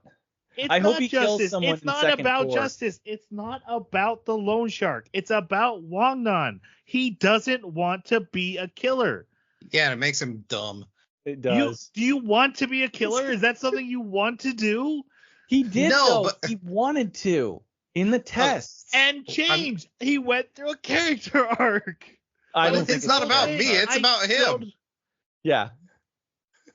I hope that he actually kills someone in a test in Core 2 just to completely And invalidate it wrecks him. your arc. I hope yeah. it just wrecks him emotionally. Well, no, Well, I if he hope wrecks he's him fine with emotionally, it. that validates my opinion. I hope Like, he he's fine doesn't with want it. to be a killer. Yeah, if he just starts murdering inconspicuously, like, oh, boop, killed him, I don't care. That would be inconsistent writing, Jeremy, and that would be bad. But nothing wrong with this particular scene in my understanding of it. I just think it's terrible. Wrong decisions were made. It's just like ranking of kings, you know. Yes. You don't Yeah, let bad writing and terrible characters. Yes, you don't let these horrible characters that don't even want redemption off the hook. That's just ugh. Gross. Yep. There is a difference between letting people be off the hook and not wanting to be a murderer. Okay? Well, somebody's got to do it. It doesn't have to be them. Well, then it's just gonna not happen. And Someone then else he's is gonna come die. after you. Yeah, and then later It's in the story, okay he's gonna to be coming not after want him. to kill somebody. Yes, That's it's not a okay bad to thing. Want to. But in this scenario, this situation, like that is crime of passion moment. Like it's the same level of you just listen to him butcher a friend of yours on the phone for no reason. He just did it for fun. And then was like, "Oh, look at that. He's finally died." Like, come on. No. His whole arc is there are limits to what I will do to climb. I won't betray everybody. I won't murder discriminately. That's his whole makes arc him for these 3 which- episodes. Which makes him an uninteresting character. But anyways, let's move on. How did he say he wouldn't betray anybody? I mean, I don't think he Goku also would, doesn't but- kill people, and he's interesting. Yeah. Goku that's also doesn't totally fight anyone that's different. not as powerful or more than him. Yeah. Like his goal isn't world domination. His goal is getting stronger. It's also not like this is so dark. This is so Like- dark. Like when he's punching the kid to death, that's dark. They don't do that, I Goku. understand. And also, this loan shark could easily get the upper hand on this guy. Goku, when he's more powerful than someone and he doesn't want to kill him, he's like, well, I don't need to because I can just overpower you again in the blink of an eye. Right, but that's So you're what no happened threat here. to me. He overpowered him, No. and he's like, I'm not. You're Okay, not a he threat to me overpowered him anymore. in this situation, but the next time they meet, that loan shark's gonna kill him. And he also told the loan shark, "Now go live a better life." And I'm like, Oh yeah, that's Oh, gonna change yeah. his life. uh-huh. I mean, if that's how the writing goes, then I have even less respect for the anime. We're never going to agree on that, are we? No. Well, I mean, when you're wrong, it's hard to agree. Exactly. Jason and I will agree. It will be one of our few things we agree on. and Goku killed Frieza, by the way. Yeah, he did. The second time, when he had no more choices. That's Yeah. what happens. After he literally gave him enough power to survive, got him back up on his feet. Like, hey, now you'll live. I'm not letting you die. we're all done. Yeah. Then yes, he had to kill.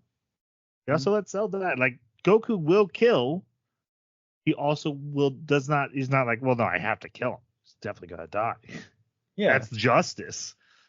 Well, I mean, come on. Goku doesn't care about justice. Goku doesn't care about justice. No, he at all. doesn't. I can totally see that with Goku. But with Wang Nen, it's a combination. It's justice and also personal hurt. Like, and I could totally see him doing it. The reason I think this is such an issue is because these characters go through these tests where they are pitted against each other and they get numbed to it. They are supposed to hurt, maim, kill each other yes. in these tests. Right. You don't go through that and still view life with the same level of sanctity that you do if you're innocent. That was literally the entire point of all of this. I don't. Then he it's Wang Nan refusing to accept that. Then there's no way They did there's not. There's no way he got to floor 20 then. Yeah, sorry. Exactly. Because a little girl got to floor 20 by playing a sympathy card, and Rachel did the wheelchair thing. That's different than I'm a combatant. Right. Well, but also like I don't remember there being anything in this entire scene that was indicative of him being like, I have learned a life lesson and I don't want to be the way I once was. This was entirely I see myself in you. I could have been like that. I could have become like you are. And so I don't want to kill you. Not I was like you, not I was. I didn't get any indication that he would change. If he needed to kill somebody in a test, he'd kill him in a test. I think Wang Nam would kill someone in a test if he absolutely had to. I think if he doesn't have to, he won't. Right. But if he catches someone killing his friend or gets there right after they killed his friend, I could still see him killing them. That's why this doesn't make sense to me. I mean, that's literally what just happened, and he didn't do it. Like, I know that's bad writing. Evidence it doesn't wrong. fit. He was a loser before level 20. He was a loser at level 20, and he's a loser in this scene. There you go. Like Bilbo Baggins, that loser who doesn't kill. What? You're distilling it down to like one thing. There's so much more nuance to this. Not all of these characters are the same. For one, Bilbo Baggins has no combat experience until he ends up having to fight in The Hobbit. It's a major plot point of both Hobbit and Lord of the Rings that Bilbo doesn't kill Gollum. So that was my point. Because he felt pity for him. And Gollum. Oh my goodness. Mm-hmm. But what did Gollum do to Bilbo? Like there was no try to kill him. But Gollum didn't just murder one of his child friends. Yeah, trying is not the same as succeeding. It's not. All right. See, this was a fun anime. Yeah. We're on God, what episode are we on? We're on 4. Oh, God. Feeling like I was watching it. Move on. Bomb chooses to join Wang Nam's team, thus losing the game to Love, but Wang Nam's team winning, thus they get to be. And that means Prince and Yua also won. Somehow. I'm sure it happened in there. It was convoluted. I didn't catch it. I didn't understand the game, so.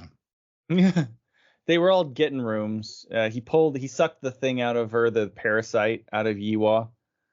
And then, since that was Bam's room, by joining forces with them, she would by default. Okay. What about Prince? When did they grab his? Right arm of the devil got it. Oh, you're right. Okay. That means Bam killed somebody.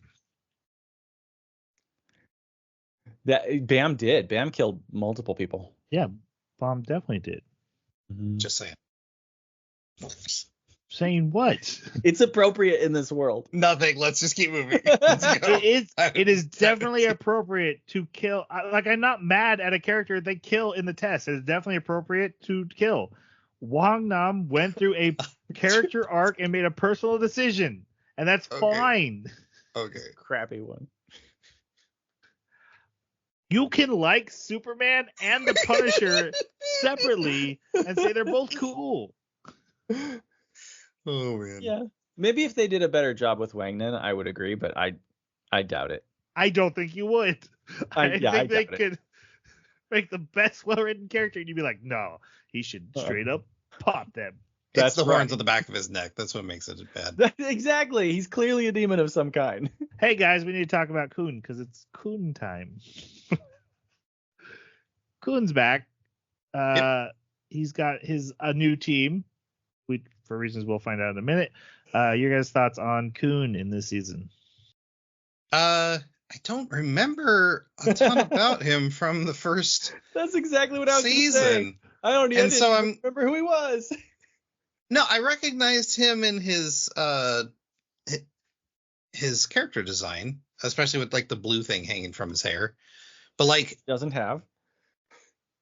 I liked the leadership role he played. I liked his cunning. I liked his strategy. And I liked his connection to Bomb. Yeah, he cooned all over the place. I do remember him being a bit ruthless in the first season, so seeing his ruthlessness here was interesting. And then I also liked his suspicion of Rachel. I thought that was cool too. So, Kun was fine. Mm-hmm. I liked that he got tricked too. It would have been boring if he just succeeded. So, having him fail the way that he did and have to actually hook up with the other team, I think that was good writing. Yeah, the plot he goes through, I think, was cool, because especially as I had this master plan, and then finding out that he's actually been beaten at that plan. I just wish this could have been episode 2. Yeah, just skip all the other stuff that we didn't really care about.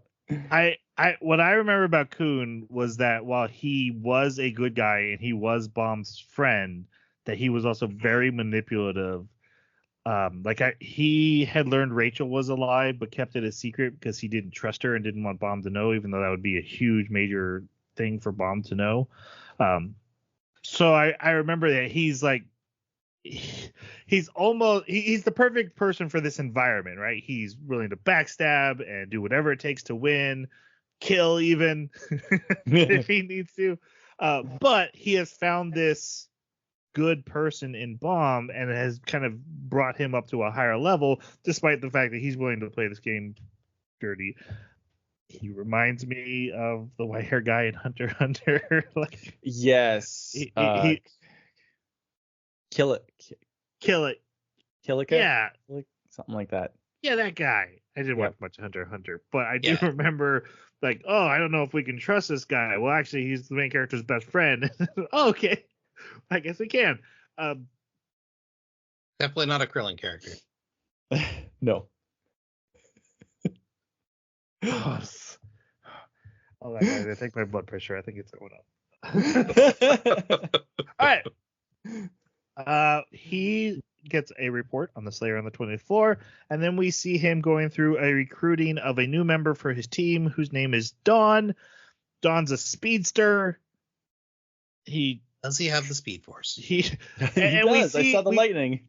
We see Khan's manipulation of whole hey, I tell you something, and then they tell you I was lying, and then actually I was telling the truth. Because he's always playing the game. So, any thoughts on Don? He's the last character that I had written down.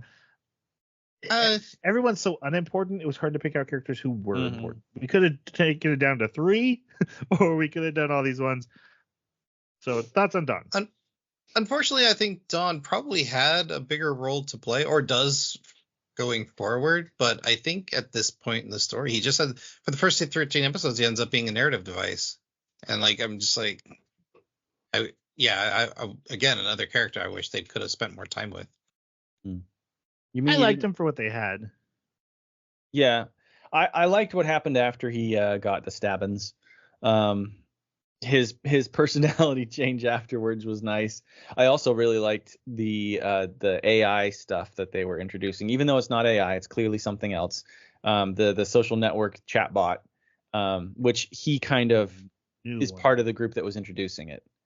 It's pretty interesting. I'm sorry though, for the amount of stab wounds that they showed on his legs, exactly. There's no muscle left. Nope. There's no way she missed. He's not. too. Well, not only that, but he's not healing from that. Like he's never walking again. No, like the vein that goes through your thigh, if that thing gets No, he's you bleeding out like that, you're done. Yeah. No, there's no way they found him alive with all those stab wounds. But let's just, for the sake of argument, say all of those stab wounds, she missed all the main carotids, or the main arteries. Anyways, those muscles are not healing. Like that dude's never walking again. Agreed. Yep. Unless there's some kind of magical tower Shinsu that does it. Maybe. He also has the best joke in the entire anime when they go out to all the team members go out to fight, and they're like, "Who wants to fight?" And like 3 of them are like, "No." And it's really an excuse for the 2 strongest to fight, but he jumps in, and then he's instantly hit, and he's in the Yamcha pose in the crater. That was the Yamcha pose. Oh god, that's awesome. Haven't seen it since Bochi the Rock. Always makes me laugh. You do a Yamcha joke, it's always good. So that happened. Also, we do see Rachel. I don't have Rachel to talk about only because she had 3 scenes. Her scene in episode 11 is the best scene of the entire season. But as a character, she's exactly what we thought she was. I don't have much to add to her unless you guys do. What about Novak and Ran? Not really. I like that Ron does the I pull down tongue thing otherwise. So we find out that Kun has figured out everything about Rachel. He's completely onto her, and he sent his old team ahead or away to wait for him while he formed this new team with the sole purpose of pretending to be helping Rachel, but then they could turn on her at any moment. But he's not sure if she killed Bomb. He has suspicions, and he thinks she did, but she doesn't have proof for sure. No, he's pretty sure, but he can't confirm it. And that's why he's going through this whole charade. He wants to confirm it. He wants her to either admit it to somebody or something like that. Because he didn't see it happen, and she hasn't admitted to it. I just thought the way he was talking to them, like, she killed my best friend. I'm like, he knows. Yeah. Like he's definitely, but if you notice all the verbiage that he uses hedges his accusations just a little. So yeah, he's brought them together and he's like, do whatever it takes to help her, but also do not gain any emotional attachment. We are straight up killing this lady. Yeah. I was surprised he actually told them. Yeah. I figured he would keep that secret a lot longer. Especially when his whole thing was like, I'm forming this new team who doesn't know anything about Rachel. That way they don't have the burden. Okay, guys, you're all in on the plan. You all get the burden right away. Yep. All right. Because that's what this anime does. Back on whatever floor they're on, they're hanging out at Bam's apartment, Wangnam's team, and then Bomb's not there, so Yuwa goes after him. She finds him talking to the red-haired lady whose name I'm not going to be able to say. And she realizes she's walking into a Fug meeting, and then Fug knocks her out, and they go back to Bomb's apartment and meet his team, including his trainer, and his trainer's like, okay, you guys are good enough. And the red-haired lady's like, oh, he was going to kill you if you guys were weak. But they are weak. But they are weak, but not weak enough to kill, I guess. Well, I liked what he says later is, hey, it's just more friends that we're holding hostage. That's really it. And then the red-haired lady's like, yeah, hey, Bomb is actually the super secret irregular that can kill God on the top of the tower that we're keeping hush hush. But I do tell just about every single person I run into all the time. And again, we call him a slayer publicly, so all right. We even name him too. Next test. They go to the next test. They have to go inside of a kaiju who has blowholes on his stomach and his back, and he rolls over every 30 minutes to breathe out the other side. That gas. And inside is a flower, and if you get the flower, you pass the test. It's super expensive. It's super expensive. And it turns out there's actually this whole conspiracy thing going on. And they go inside to do this test, and there's a little piggy with the flower on its back, and they chase it. Meanwhile, the other group on the other half, they, even though both seem to be walking on the floor and not upside down, we never actually see anyone. Well, we do see someone finally fall. It doesn't matter. Anyway, a bad guy shows up. And the bad guy apparently has been hiding inside this kaiju for a while. We have to talk about this guy. I want to talk about him so much. He has a name on his back. He has a name on his back. He's wearing surfer shorts or just like dude shorts. He looks like the biggest dude bro ever. He wears a backwards hat, and he's like, I'm the straight out of the 90s. Yeah, I'm the strongest guy ever, and my character design is a beach bro with a backwards baseball cap. And I'm like, what's happening? Yes. It's the most bizarre sequence. And then they fight him, and he one punches Bomb because Bomb sacrificed himself to protect the little girl, who also happened to be jumping through right when they're clashing. And then he's like, actually, I just wanted the piggy. You guys can have the flower. I'm out. And then he kills or beats up the test takers and leaves. And then he's like in a building, and he has a group. And I thought you were hiding in that whale forever. And he's like, no, I'm apparently like the leader of a gang. And then he's gone. And he's just gone. I'm sure he'll come back in the second core. I'm sure he's going to join the team at some point. Oh, God, I hope not. They need enemies, not friends. I have more spoilers about him. No. If this guy, the only thing that would have been better if he had come in on a skateboard. Oh, God. Or a surfboard. Surfboard would have been more appropriate. Because of the water, yeah. Or rollerblades even would have worked. What a awesome. Sup, you guys? I'm the strongest character in this anime. I'm totally thrashing and shredding on my rollerblades. Okay, I like that. All right. 2 days pass with Bomb unconscious. Fug. I'm really worried about saying that word wrong. It's not a good word. The trainer is like, you guys need to drop Bum off your team. This isn't working. And then there's this whole like, oh, should we? And they're like, no. And they go back and like, we're not going to drop him off the team. Plotline resolved. And then he goes off to talk to some scary dude who he trained. And the scary dude's like, well, you're not doing this right. He's like, I'm doing this just right. The redhead lady tells Wangnan, well, if you're going to keep going and you need to find Bomb's old team, and to do that, you need to get to the 30th floor in 2 years for the workshop battle, which happens whenever the plot needs it to, and you get an item and everyone shows up on the 30th floor for this battle. So that's the plan. Now they have to go 9 floors in 2 years. Mm-hmm. We get the episode about Emily, who is the AI chatbot that Jeremy mentioned. And Dawn uses her to help win a battle and then gets yelled at by Kun. We don't trust AI chatbots. And he gets the AI chatbot and then types into it for some random reason, is Bomb alive? And it's like, yeah, he is. And he's like, I don't trust that. I'm like, why did you type it? So I totally get what he was doing there. That was Dawn's phone. I thought it was really interesting that Dawn said, take my phone because if I have it, I'm gonna use it. I thought that was really cool because there aren't a lot of commentaries, as short as that was, on usage of cell phones and social media and how addictive that they can be. So it was nice to just see that little, even just a one-liner in there. That was cool. I don't know if that's what it meant. I like it. That's how I took it. I hope it does. Yeah, but yeah. I saw it more as just like it's a win button, and I'm gonna want to win.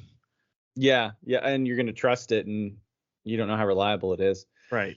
But then I think the question for Kun was, okay, there is a possibility that this thing is actually reliable and knows things because it's connected to this big network of everybody that's communicating with it. So maybe it'll know. It's worth at least asking.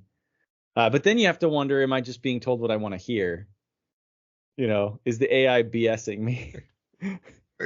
Well, I'm sorry. Yeah. I was reading something when it goes. Jason's been checked out of the podcast for a little bit now. He's back. Yeah. This is despite his appearance, Mazio is not a good rapper. That's like in the manga or in the wiki? In the wiki. Yeah, I'm sorry. Nice. Jason, close the wiki. Yes. I already did. Thank you. As we were saying, it can be an addiction, These wikis.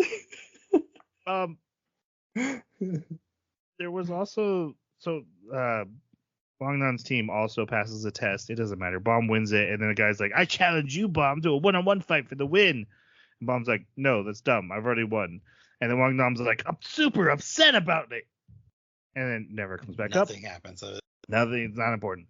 And then we get a shot of Emily, who's a lady in a bathtub with a headset on, and she's yelling at somebody about something while stuff. And okay, Crunchyroll, bite me. So I watch it in English dub, but I do like to turn on those English CC subtitles, but it doesn't translate the Japanese writing on all these screens. I have to switch it over to the English regular subtitles to get that information. Hey, if I'm watching anything in English, I probably don't read Japanese. You need to tell me what it says. And screens and Japanese writing becomes super important for like the rest of the anime. I was very frustrated.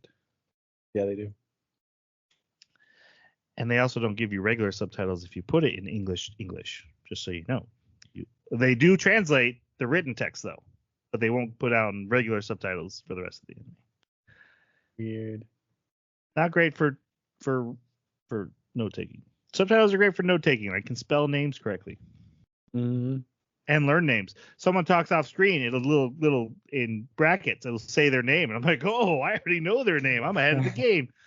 Anyway, the next episode is the Devil's Right Arm story. So Kun gets a report on the Devil's Right Arm, and then Wingnum's group also sees the picture. It's not a coincidence that they're showing it publicly. It's a trap. And then Kang's like, oh no, I have tragic backstory of science and child experiment. It's a good backstory. I'm just not. It's exactly what you think it is. Yeah. Like I can just tell you that you imagine it, you nailed it. I promise you. Mm-hmm. So he wants to go find friend, and all his team is like, oh, we're gonna go meet your friend, and he's like, I'm gonna go meet friend alone after attacking Bomb because he's like, you are also living weapon. And tell me why. And Bomb's like, I honestly don't know. He's like, not good enough. Fight. And then he's like, and then he gives big old monologue. It was good. I have to move along. He leaves. Bomb doesn't tell anyone he left. Everyone's literally trying to decide what to wear the next day, and they all decide to dress like Mongnam, which is a great. I did like that bit.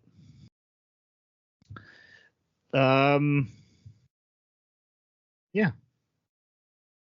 Oh, and Kun's team, they go out to capture the Devil's Right Arm, this other guy whose name is Kasano, and half his team is like, well, we're going to stay behind for reasons. The chicken being sick was very funny. The doctor's like, I'll stay with the chicken. Reason. He only ends up going with his two strongest fighters. The only thing that really upset me about this whole thing is like the Kasano kept calling himself the Devil's Right Arm, even though he was the left. He's left. But it's never explained why. I think it was part of the signal to Devil's Right Arm. Notice me. Right, especially since Kang's name used to be Devil's Right Arm. So it was like, yeah, if you had a gang name and then I started running around with your gang name, you're definitely going to come looking for me because I'm adding to your reputation now that you walked away from. One quick note. Something that perfectly sums up this anime and what it's doing wrong is those little mini things at the end. And while some were funny, usually in anime you see them like it's a setup and a punchline in like 10 seconds. These are 3 seconds long, and they're just a punchline. If there was a setup, good luck. It's just a punchline. And like I said, some still were funny, but it was like, oh, you had no money, did you? You didn't have time to do this like you're supposed to, or like everyone else does it. Also, like no automata. Also, no recap. Yeah, Nier did it awesome. Yeah, Nier did it awesome. They really did. There's also, you're 4 years late. You made an anime 4 years ago, and you don't have a recap episode.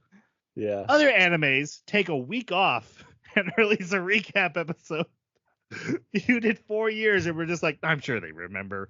I didn't. Yeah. All right. There's a character named Zia who's like, she's this lady who's like, I'll tell you where to go to find your friend. Oh, bunny lady. Bunny lady. Yeah, her name is Zia. The totally not obvious betrayer of the whole situation. Yeah. She tells Kang where to go, and then eventually she's like, everyone comes through her. Like, where should we go? Kang goes to this area where there was going to be a statue, but they only made the arm, or only the arms left, and so there's this arm statue. Really big coincidence. Lady inside. Yeah, a lady embedded on the inside of the arm. That's weird. There's traps everywhere. Kuhn's team also shows up, so both Kang and Kuhn's team are dealing with these traps while Kuhn is on the computer, and then the computer is like, hey, just so you know, this is a trap, which you probably should have figured out from the fact that there's traps everywhere.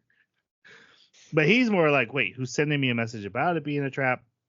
His guys start attacking Kang, and then the not bad guy, well, I guess he's a bit, Kasano does show up, and they're like, wait, is that the right arm of the devil? Who have we been attacking? They beat the right arm of they beat Kasano, and then Kang's all upset because there's like, that was my friend, and he starts fighting him, and then Kasano literally kills him with a punch to the back. Literally stabbed in the back by his best friend and kills him. Wait, yeah, I just don't understand the scene. Kuhn is attacked by Snake Man. Yeah. I thought Kasano was killing him because he needed to take the other half of the devil. I was hoping that was going to happen.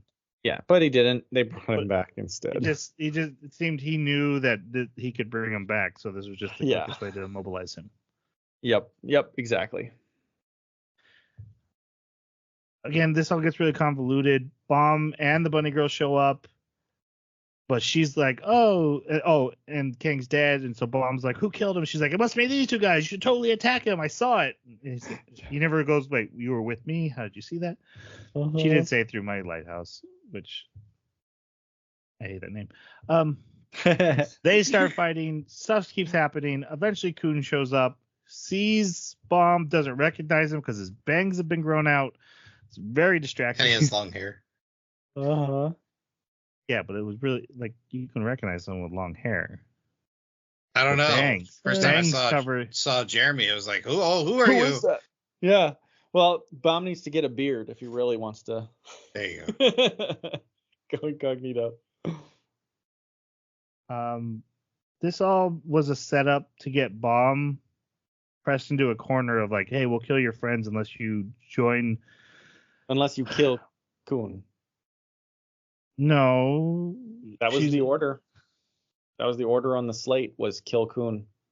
But he says, no, I'm not going to do it. And she just wants him to join her. And he's like, okay, well, I'm not, as long as none of my friends gets hurt. Nope. She said, if you don't do it, I'm going to blow this arm up and we're all going to die. And so he didn't do it. She blew the arm up thinking that Kuhn's dead. But doesn't he literally tell her, like, if you hurt my friends, I'll kill you? Yeah. And then she blows it up, and then he's like, oh, this. All right. Yeah. He just says, I'm confident Kuhn survived. This is the thing that's also insane about this is he's already a part of FUG, and they're like, hey, you need to come join FUG. And I'm like, but he is. You could have just called him and said, hey, come here. You work for us and we control you. Do what we say. And he would probably gone like, yep, all right, that makes sense. Yeah. But instead they're like, let's do this super manipulation of like 4 different character groups all at the same time and big bombs and traps and. Well, okay, so I'm gonna be devil's advocate a little bit here because I do That's too recall bad. the explanation that they gave about why they did it this way. They did it because they wanted Kun dead and they wanted notoriety for their Slayer. That's it. So they needed to get him somewhere. I do remember them talking about notoriety for the Slayer. And Kang is a bonus, right? They do want Kang as well. Yeah, but he was like a footnote bonus. Right. But again, if you're trying to bring up a secret weapon, why would you want him notoriety? Yeah, exactly. I don't understand what they have to gain. Maybe they're expecting more people to fill their ranks because of it. Anyways,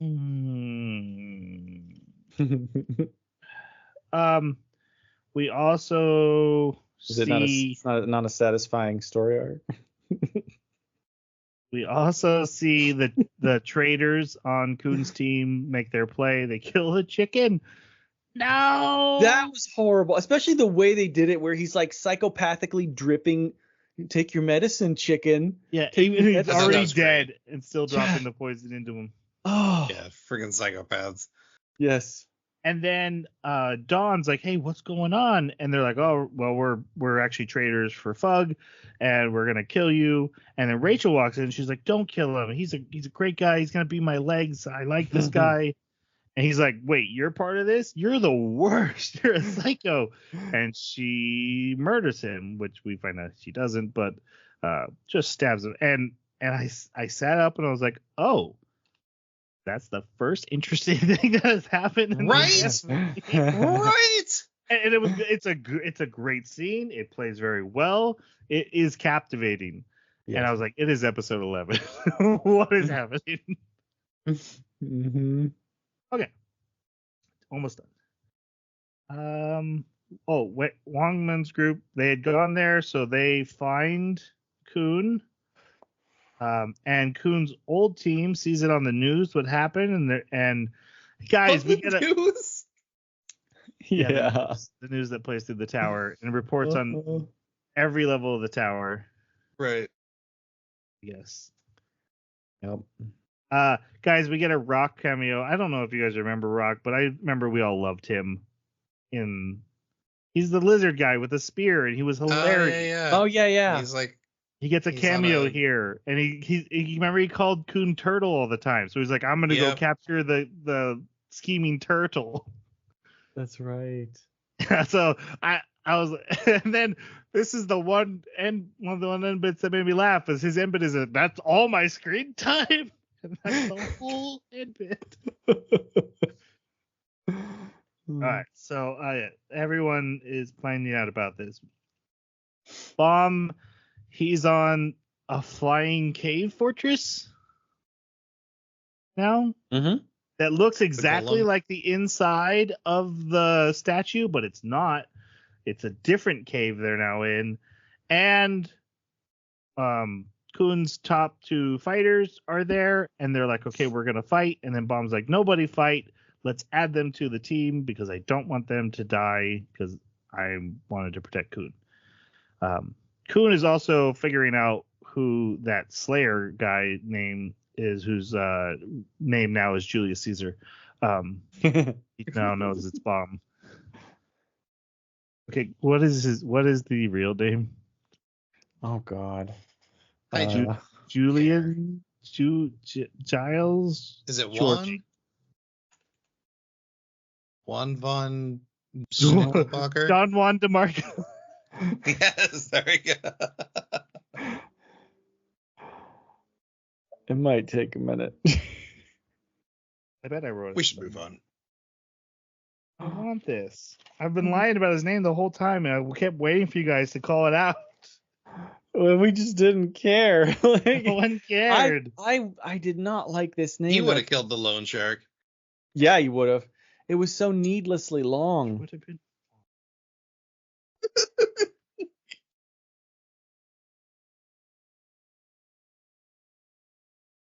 All right. Of course. I know sometimes I accidentally wrote it, but I'm not seeing it.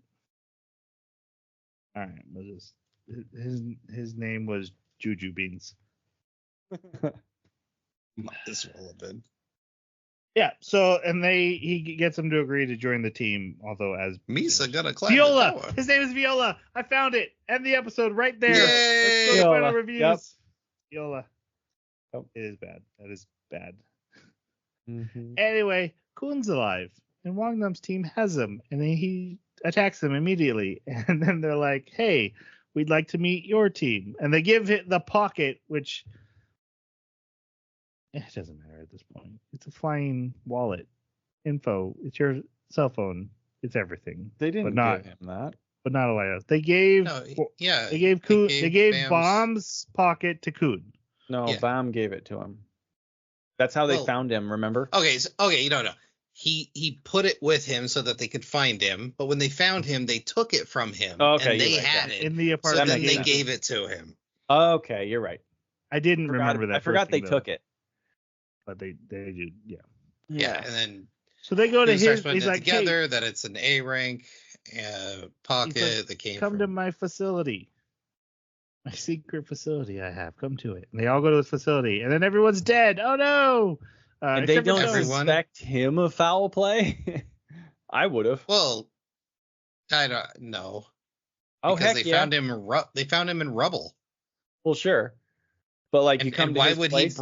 why would he invite an entire group to his Please, murder scene? God, let me end the podcast. No, I'm just saying there would have been some level of suspicion where I'd be like, I okay, wouldn't have. what's going on here? Yeah, I would have. I had the thought. It just seems like, oh, if this guy wanted his dead, he probably could. Right? Yeah, that's true. Don's alive, and so they go to the hospital. The doctor who Wanda? climbed 29 floors in the tower and said, "This is where I'm setting up my practice." Yeah. Yes. I guess technically it could. I mean, if you can teleport between floors, this could be on the first floor, I guess. Yeah, he could be living on like Yeah. 450, still It's- climbing. It's But all when he needs extra cash, you just. Also, there's not a single person in this hospital. Like it is bare empty. I did. Yeah. On Like call. they don't have any. Listen, they only had so much budget.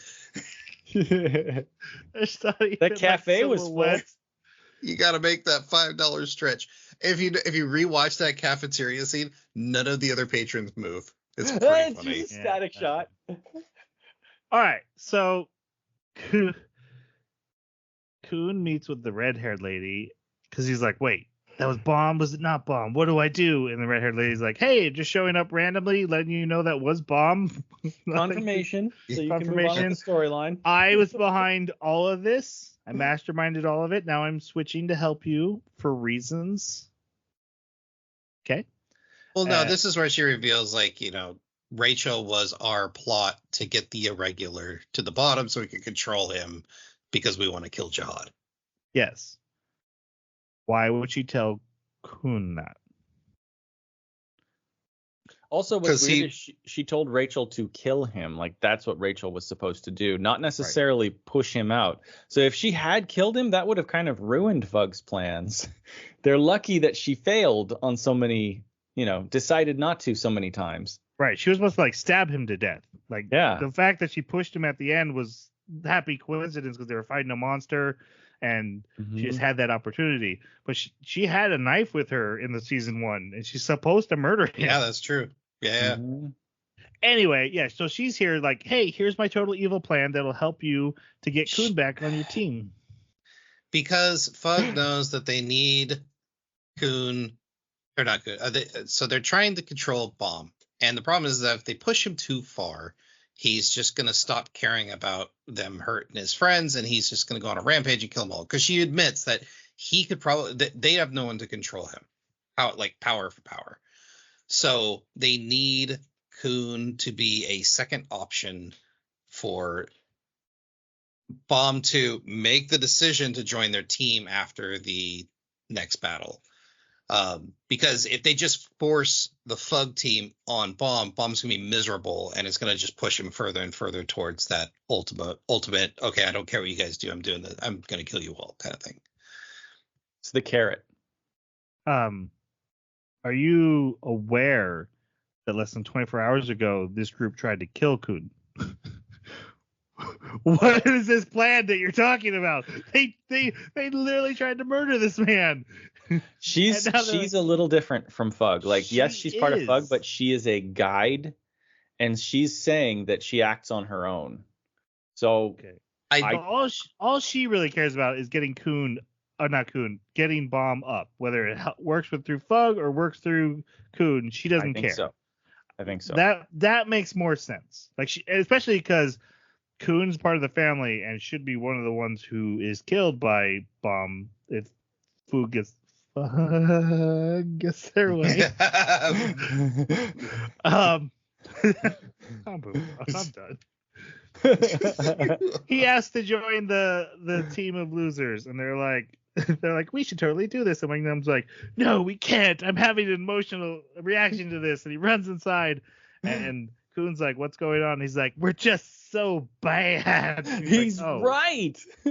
Yeah, he is right. But Coon's like, I don't care. I'm aware. Like, I don't have the strength to execute justice, so I shouldn't be here. Exactly. I can't open this water bottle. My convictions won't let me. Whatever. All right. Hate this character so much. Training montage, I guess. Yeah, everyone trains for the test, and then they go off to take a test. Again, we are no longer caring about tests. They are not interesting or we important just get the report. To the story. We just get a social media picture of, we did it. Yep. If the writers are phoning it in, so are we. Yeah. Don's on the team, even though he can't run anymore. And everyone goes up to the 30th floor. Coon's not allowed to let anyone know that Bomb or him are alive, because that'll ruin the deal. That means that if his team wins, he gets to have Bomb on his team again. But also his old team is there, as well as Bomb's evil Fug team with two of Coon's members, and they're all there. And then the episode ends with the combat or the test starting, the battle. The master is like, "Oh, let it begin," and then Bomb sees a man running on the street and goes, "That man's being chased." End credits. Yes, I was like, I even rewound it, and I'm like, do I know who that man is? Is that Wong Nan? It's not. It is not. It is not anyone I recognize. I went about 2 minutes into the next episode. It's just a new. They were like, "Hey, you know what? We need a new character." So Jeremy, earlier you had mentioned like, I think Aquaraptor's gonna get his character development, and after season 1, I would have agreed with you. And at the end of season 1's podcast, we were like, I'm excited about what they're gonna do with these new characters. And what they're going to do and where we think they're going to go. And they don't do any of that. And I don't trust them anymore. I'm out. True. They completely dropped the original cast at this point. So, yeah. You see them watching TV a couple times. Yeah, no interest in the second core this season. I think I might watch it just to see. I might do it. I think Jason will read more wiki. Yeah, that's true. Yeah. Which is now the appropriate time to do so. But let's do it to our final reviews. Jeremy, it's your pick. What do you got? It's only a 2 for me. It's hard to watch compared to the first season. It's not a 1. It's not terrible. I don't hate it, but yeah, there was a lot that could have been done with this story. It was very interesting. The world is interesting. I keep thinking about what you said, Jason, about the tower not being a character in this, and you're right. It's a set piece, really, and it almost has no impact on anything other than just, hey, there are levels and they can move around. When there's so much more that could be done with it. So, yeah, I'm very disappointed. Very disappointed. All right, Jason, your thoughts? I was struggling to start the next episode because I was just like, please, something grab my attention. The fight scenes were poorly animated, like abysmally animated. The story was not holding up. There were just so many characters I couldn't care about any of them. In fact, I ended up finding the Rachel the villain the most compelling character out of everybody, and she only got like 3 scenes. Yeah. Man, I was just disappointed with this. I was coming into this thinking I was going to give it a 2. I think I want to give it a 1. I can't. Like I said, I don't even want to finish the second core, and I don't think I would do that with other anime. This needed more budget, needed less characters, and more care about the world building, because there is none. So yeah, I'm disappointed. Oh man, I'm on the fence. I'm gonna go 1. This was a hard watch, and while in the recent times we have watched other anime that weren't great in their plot but gave me interesting characters, I didn't find anybody really that interesting. There's nothing for me to hang a hat on and say, really, here's something good. There's like a moment, a speck here, speck there. It's mostly bad. I understand production issues are a thing, and that just happens. I can really forgive some of that, but really the whole overall, even if they had been beautifully animated, and it does lose a lot from the style of the animation change. The style of the first season, I do think, was covering up some ugly spots, and looking back, but yeah, without that, all of those ugly spots are showing. This was rough. Just a 1 for me. All right, our next anime is the Elusive Samurai. We've already talked about it. We've talked enough. It is time for us to say goodbye. Thanks for listening. Oh man, he's got 5 Shinsu. How many E rankers can have 5 Shinsu? Regulars. That all made no sense. Sayonara.